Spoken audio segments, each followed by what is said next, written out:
Hello friend, welcome to money classes. मैं मनोज संगठे आपका स्वागत करता हूं आपके अपने चैनल मनी क्लासेज में। आज हम लोग पढ़ेंगे क्लास 10th के सोशल साइंस, हमारी अर्थव्यवस्था के लेसन 1 के ऑब्जेक्टिव क्वेश्चन। आज एक ही वीडियो में इसको हमारी अर्थव्यवस्था को कंप्लीट किया जाएगा। इसमें टोटल 7 चैप्टर दिया है, 7 चैप्टर को कंप्लीट किया जाएगा। क्वेश्चन नंबर 1 की तरफ चलें तो क्वेश्चन नंबर 1 में करें, निम्न को प्राथमिक क्षेत्र कहा जाता है। अब तो ऑप्शन ई क यानी ए में दिया है सेवा क्षेत्र, ऑप्शन ख यानी बी में दिया है कृषि क्षेत्र, ऑप्शन ग यानी सी में दिया है औद्योगिक क्षेत्र, ऑप्शन डी में इनमें से कोई नहीं। तो ऑप्शन बी यानी ख कृषि क्षेत्र। क्वेश्चन नंबर 2 की तरफ चलें तो क्वेश्चन नंबर 2 में करें, निम्न में से कौन से देश में मिश्रित अर्थव्यवस्था है। क्या है मिश्रित अर्थव्यवस्था है? तो भारत में मिश्रित अर्थव्यवस्था है। क्वेश्चन नंबर 3 में करें, भारत में योजना आयोग का गठन कब किया गया था। भारत में योजना आयोग का गठन कब किया गया था? ऑप्शन ए में है 15 मार्च 1950 में योजना आयोग का गठन किया गया था। क्वेश्चन नंबर 4 में करें, जिस देश का राष्ट्रीय आय सबसे अधिक होता है वह देश कहलाता है। क्या कहलाता है? अविकसित, विकसित, अर्धविकसित या इनमें से कोई नहीं। तो आपको मालूम ही होगा, जिस देश का राष्ट्रीय आय अधिक होगा वह देश क्या कहलाएगा? विकसित देश कहलाएगा। क्वेश्चन नंबर 5 में करें, इनमें से किसे पिछड़ा राज्य कहा जाता है। ऑप्शन ए में पंजाब, ऑप्शन बी में केरल, ऑप्शन सी में बिहार, ऑप्शन डी। तो बिहार, देखिए इनमें जो भी ऑप्शन है उसमें बिहार ही सबसे पिछड़ा राज्य है, यानी ऑप्शन नंबर ग। उसके बाद है रिक्त स्थानों की पूर्ति कीजिए, पूर्ति करें, रिक्त स्थानों की पूर्ति करें। ऑप्शन एक में दिया है भारत अंग्रेजी शासन का एक क्या है? उपनिवेश है।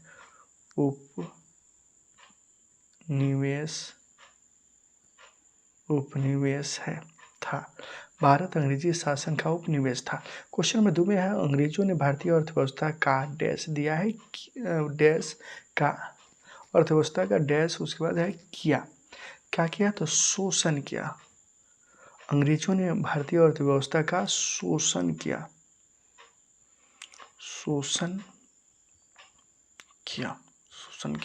क्वेश्चन नंबर 3 में कह रहा है, अर्थव्यवस्था आजीविका अर्जन की क्या है? प्रणाली है। अर्थव्यवस्था आजीविका अर्जन की प्रणाली है। क्वेश्चन नंबर 4 में करें, द्वितीय वर्ष को औद्योगिक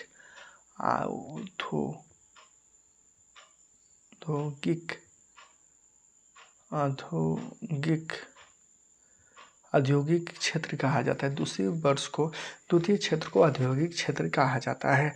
क्वेश्चन नंबर 5 में है, भारतीय आर्थिक विकास आवश्यक रूप से परिवर्तन को क्रिया है। आर्थिक विकास वास्तविक रूप से आवश्यक रूप से परिवर्तन की प्रक्रिया है। क्वेश्चन नंबर 6 में भारत में आर्थिक विकास का श्रेय नियोजन को दिया जाता है। किसको दिया जाता है? तो नियोजन को दिया जाता है। भारत में आर्थिक विकास का श्रेय नियोजन को दिया जाता है। क्वेश्चन नंबर 7 की तरफ चलें तो क्वेश्चन नंबर 7 में है, आर्थिक विकास की माप करने के लिए उसके बाद डैश है को सबसे उचित सूचकांक माना जाता है। किसको सबसे उचित सूचकांक माना जाता है? तो प्रति व्यक्ति आय।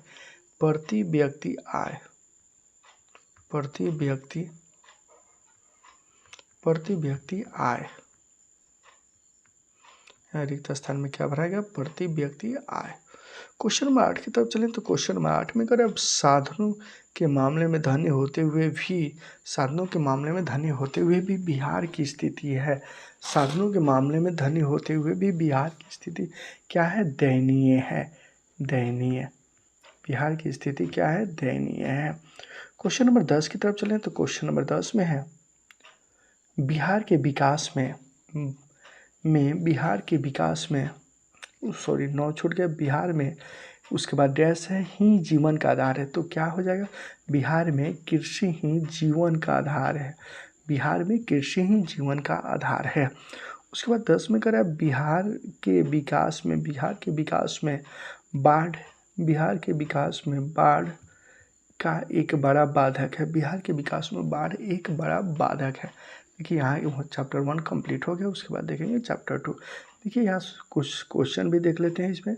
तो कह रहे हैं प्रति व्यक्ति आय, प्रति व्यक्ति आय किसे कहते हैं या क्या है? तो राष्ट्रीय आय में देश की कुल जनसंख्या से भाग देने पर जो भागफल आता है, राष्ट्रीय आय में देश की कुल जनसंख्या से भाग देने पर जो भागफल आता है उसे प्रति व्यक्ति आय कहते हैं। इसका आकलन निम्न प्रकार से की जाती है। इसका फॉर्मूला हो जाएगा प्रति व्यक्ति आय बराबर राष्ट्रीय आय बटे देश की कुल जनसंख्या। उसके बाद है भारत की राष्ट्रीय आय काफ़ी कम है। भारत की राष्ट्रीय आय क्या है? काफ़ी कम है तथा भारत की राष्ट्रीय आय काफ़ी कम है तथा प्रति व्यक्ति आय का स्तर भी सबसे नीचा है। तथा प्रति व्यक्ति आय का स्तर भी क्या है? सबसे नीचा है।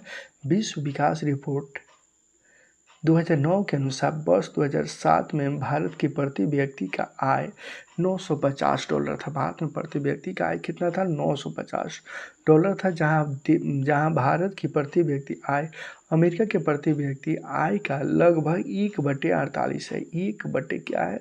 48 है। 1/48 है। इसी प्रकार हम विश्व के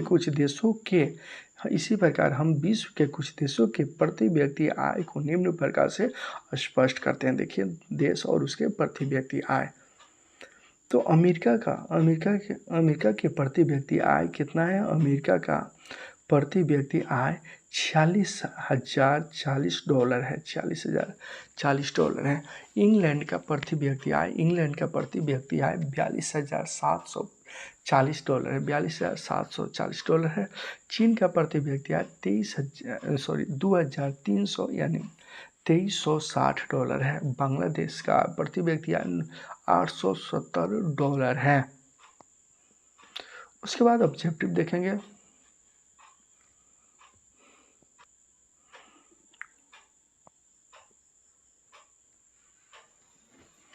उसके बाद चैप्टर 2 है। चैप्टर 2 का है राष्ट्रीय आय एवं राष्ट्र की आय, राज्य एवं राष्ट्र की आय। क्वेश्चन ऑब्जेक्टिव क्वेश्चन है, वास्तुनिष्ठ प्रश्न ऑब्जेक्टिव क्वेश्चन की तरफ चलें तो क्वेश्चन नंबर 1 जो आपकी स्क्रीन पे है।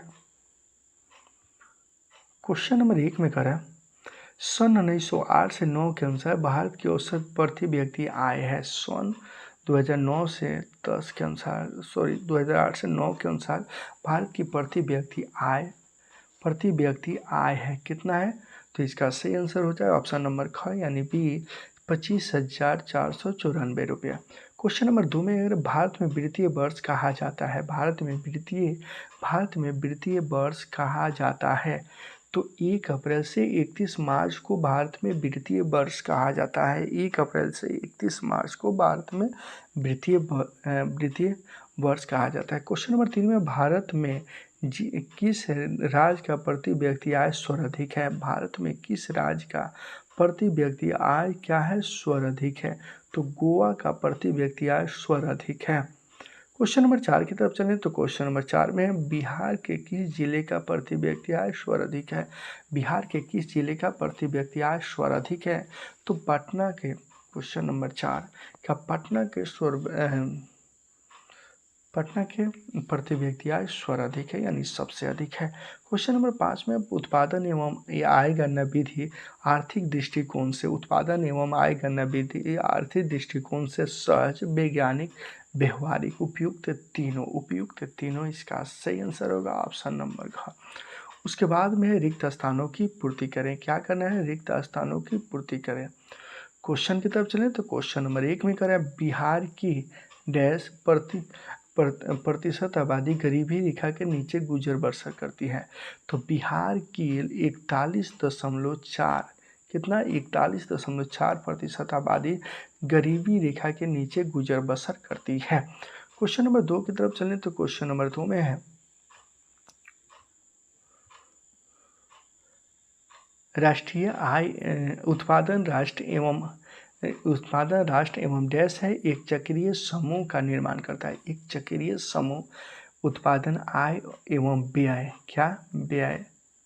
उत्पादन आय एवं व्यय एक चक्रीय समूह का निर्माण करता है। क्वेश्चन नंबर 3 में राष्ट्रीय आय में वृद्धि होने से राष्ट्रीय आय में वृद्धि होने से प्रति व्यक्ति आय में क्या हो जाएगा, वृद्धि हो जाएगा।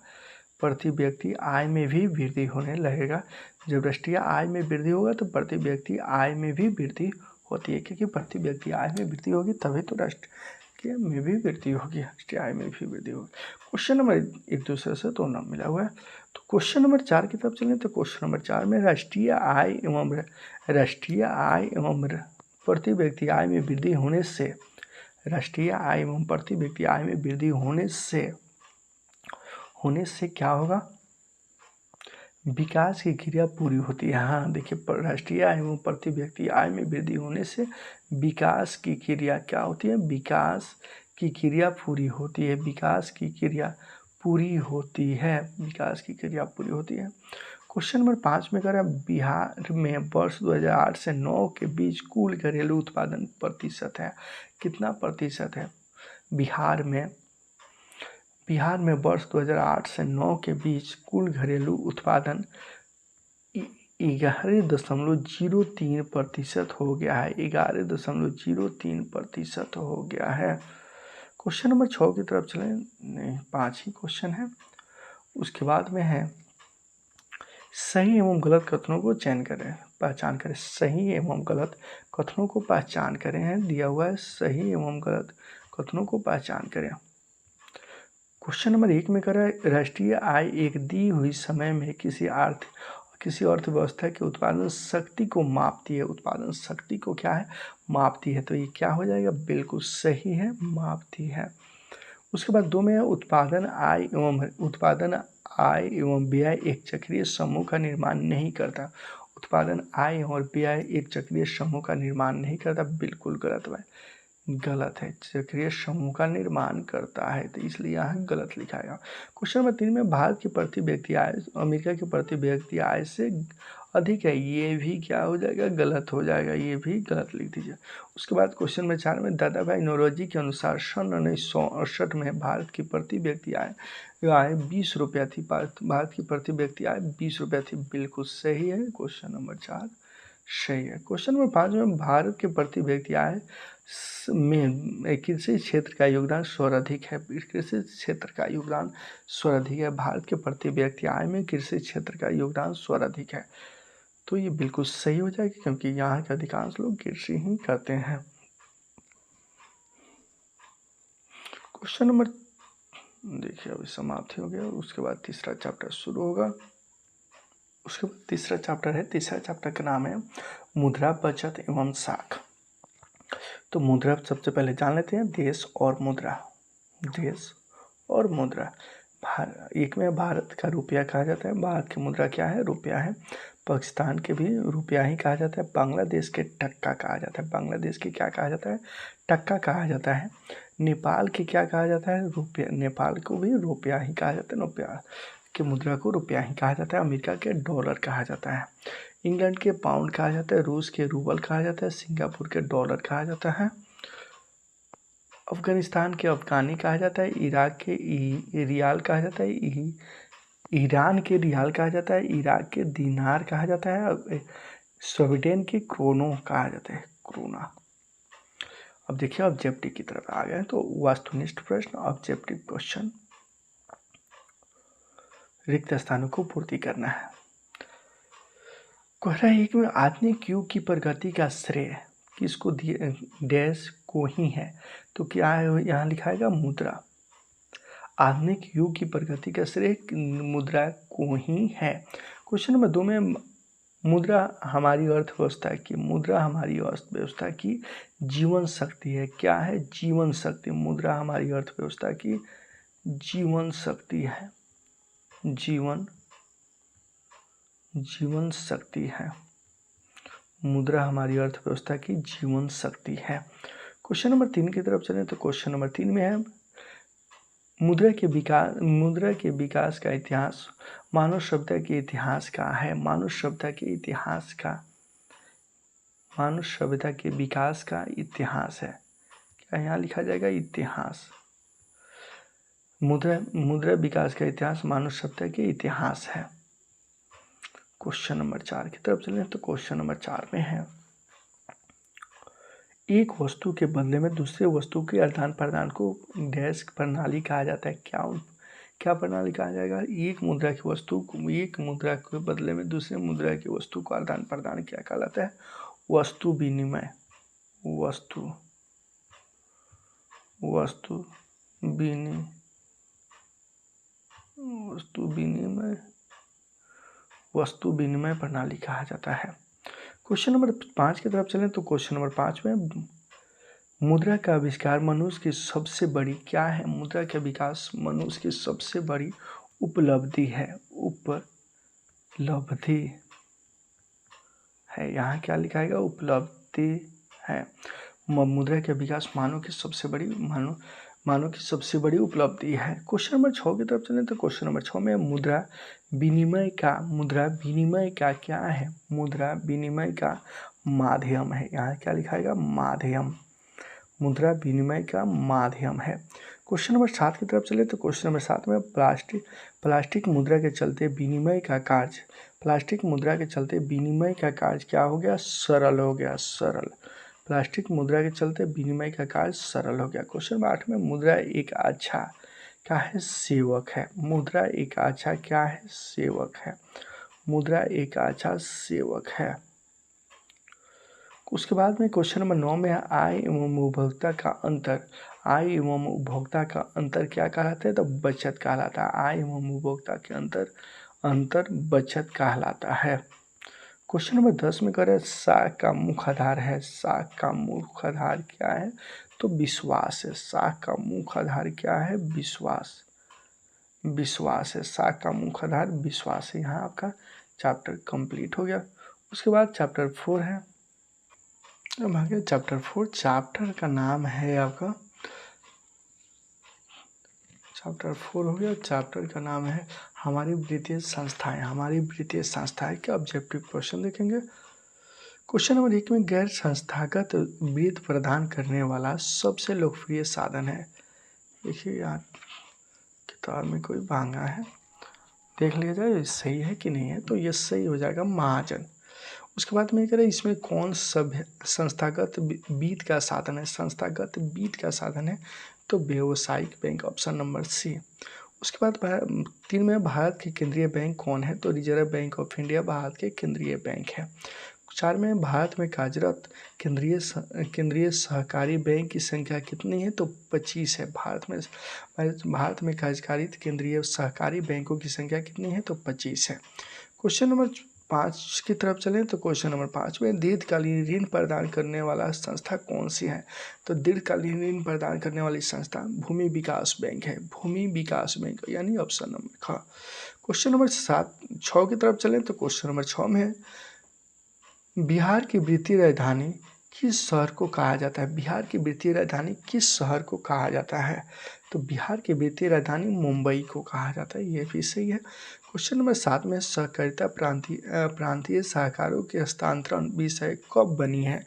तो 1919 में बनी है। कब बनी है? 1919 में। क्वेश्चन नंबर 8 में अगर देश में अभी कार्यरत क्षेत्रीय ग्रामीण बैंकों की संख्या है, अभी कार्यरत क्षेत्रीय ग्रामीण बैंकों की संख्या है तो 196।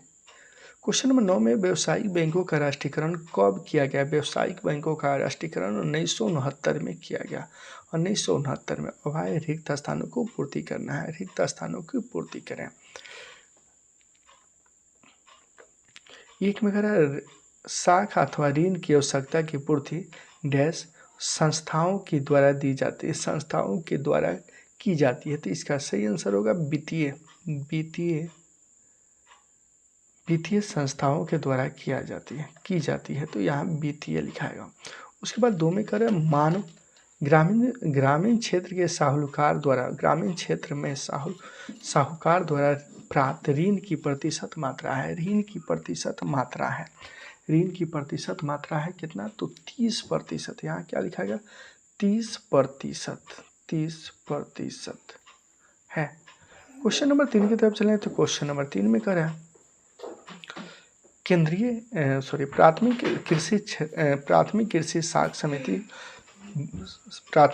साख समिति डैश ऋण प्रदान करती है, ऋण प्रदान करती है।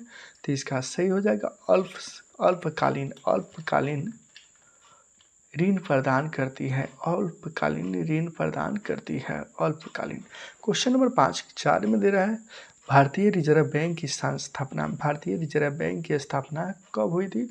तो 1935 में, 1935 में हुई थी भारतीय रिजर्व बैंक की स्थापना 1935 में।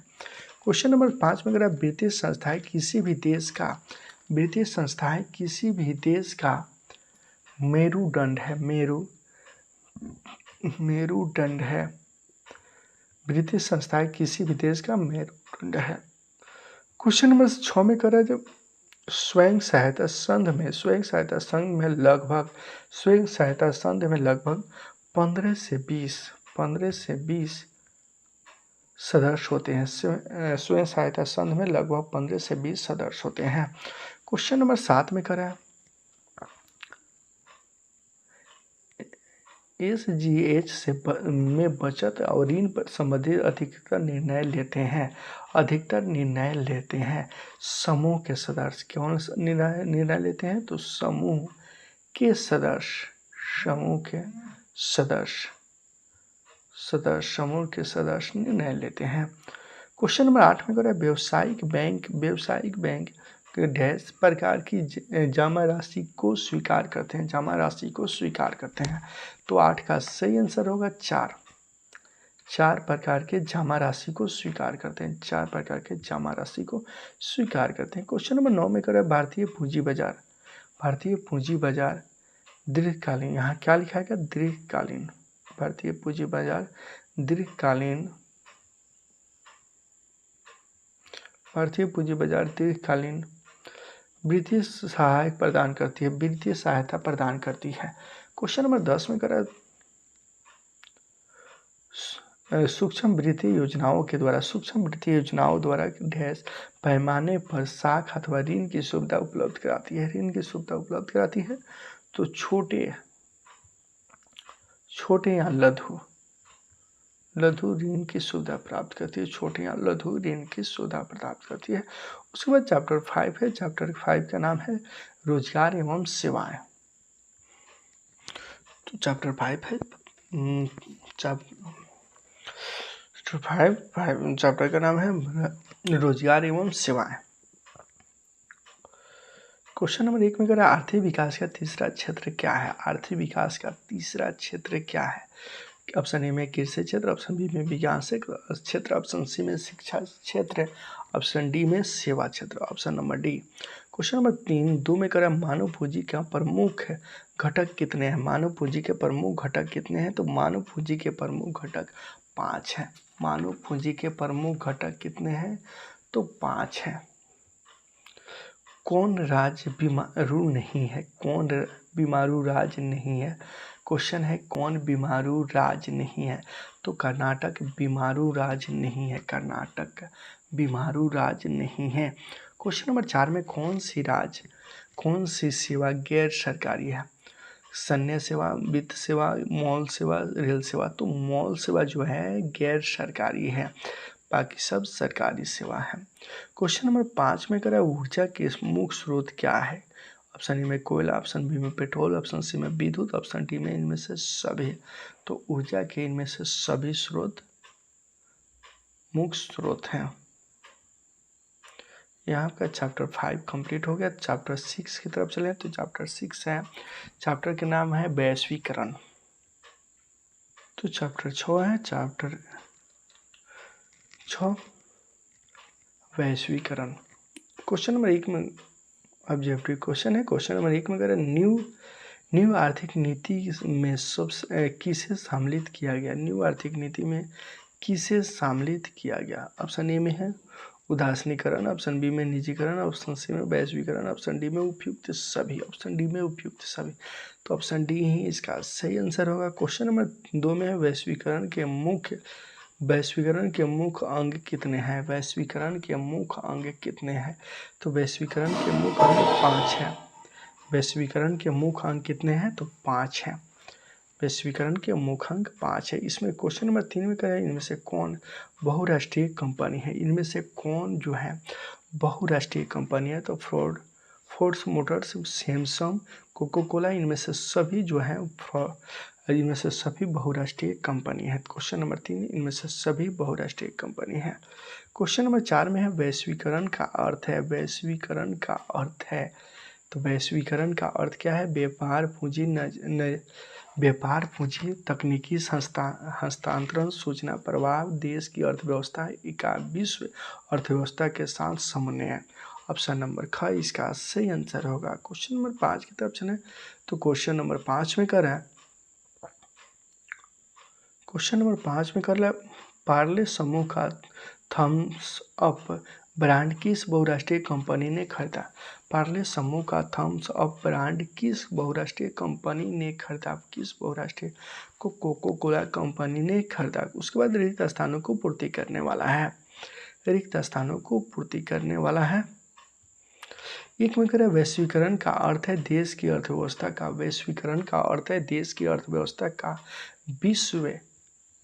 विश्व अर्थव्यवस्था के साथ समन्वय। उसके बाद क्वेश्चन नंबर 2 में है व्यापार पूंजी और तकनीकी हस्तांतरण, सूचना प्रवाह के माध्यम से उसके वैश्वीकरण को बढ़ावा देना। किसको बढ़ावा देना है? तो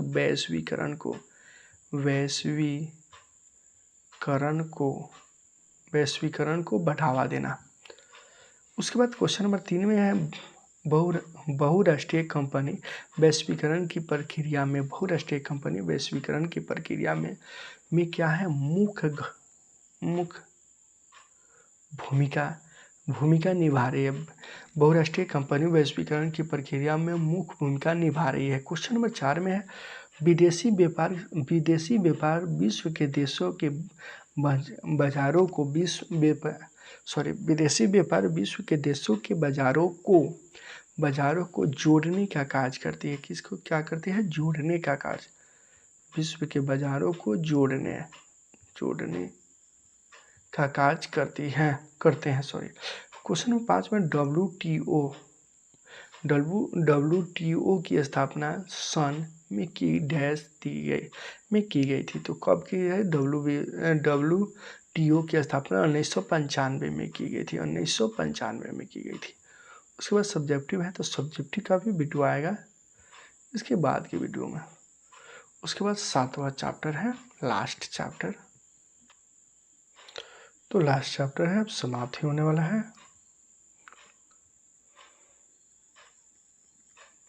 क्वेश्चन नंबर 1 में कह रहा है भारत उपभोक्ता संरक्षण अधिनियम को घोषणा कब हुआ? भारत उपभोक्ता संरक्षण अधिनियम का घोषणा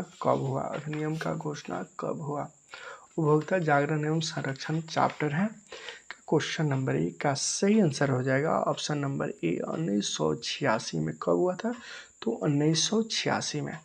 क्वेश्चन नंबर 2 में कह रहा है उपभोक्ता अधिकार दिवस कब मनाया जाता है? उपभोक्ता अधिकार दिवस कब मनाया जाता है?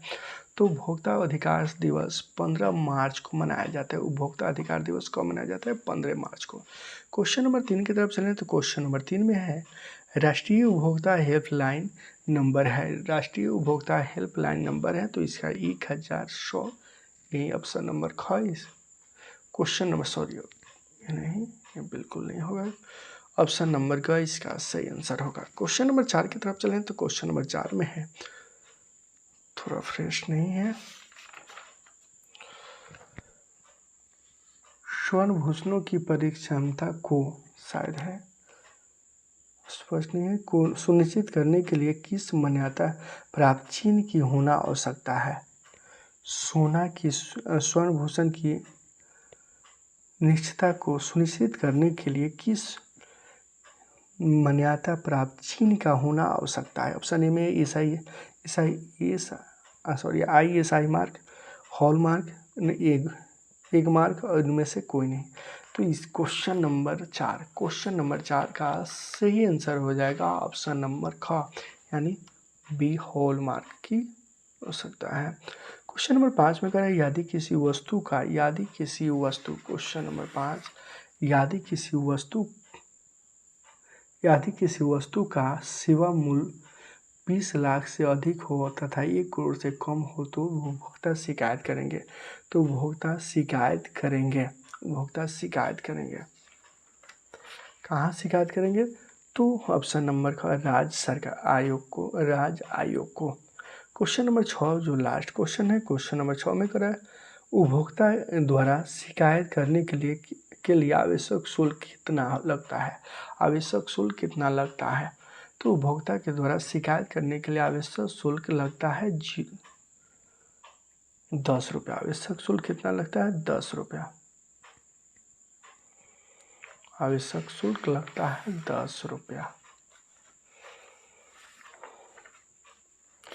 उसके बाद हमें कथन को सही और गलत निशाना लगाना है। ऑप्शन ए में है उपभोक्ता संरक्षण अधिनियम 1986 में संक्षेप रूप से कोपरा कहते हैं, कोपरा कहते हैं। तो हाँ, बिल्कुल सही। ऑप्शन नंबर ए का सही आंसर होगा, ए सही। क्वेश्चन नंबर 2 की तरफ चलें तो क्वेश्चन नंबर 2 में करें राष्ट्रीय उपभोक्ता हेल्पलाइन टेलीफोन नंबर है। राष्ट्रीय उपभोक्ता हेल्पलाइन टेलीफोन नंबर है। तो बिल्कुल गलत, ये क्या हो जाएगा? गलत। इससे पहले के क्वेश्चन में हम लोग जाने थे टेलीफोन नंबर कितना है। उसके बाद क्वेश्चन नंबर 3 की तरफ चले तो क्वेश्चन नंबर 3 में भारत में सूचना पाने का अधिकार 1905 के नियम कानून बनाया है। 1905 के नियम कानून बनाया है। तो क्या है? बिल्कुल सही इसका आंसर होगा, बिल्कुल सही। भारत में सूचना पाने का अधिकार 1905 कानून नियम बनाया गया है। क्वेश्चन नंबर 4 में उपभोक्ता को खराब वस्तु या सेवा मिलने पर उत्पादन की मुआवजा करने का अधिकार है जो क्षति की मात्रा पर निर्भर करती है, क्षति की मात्रा पर निर्भर करती है। तो 4 का सही आंसर होगा, बिल्कुल सही, सही।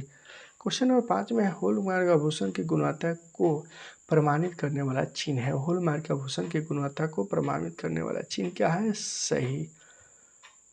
ऑप्शन नंबर इसका आंसर होगा सही। यहाँ आपका अब शॉर्ट क्वेश्चन आंसर होगा जो इसके बाद की वीडियो में आएगा। तब तक आप चैनल को सब्सक्राइब कर दीजिए। इसके अलावा मैथ, सोशल साइंस सभी सब्जेक्ट का प्ले लिस्ट बना हुआ है। साइंस के 3 सब्जेक्ट, सोशल साइंस के 5 सब्जेक्ट, संस्कृत, मैथ का ऑब्जेक्टिव प्लस सब्जेक्टिव सभी वीडियो है। तो प्ले लिस्ट में एक बार जाकर बिल्कुल देखें ना भूलें।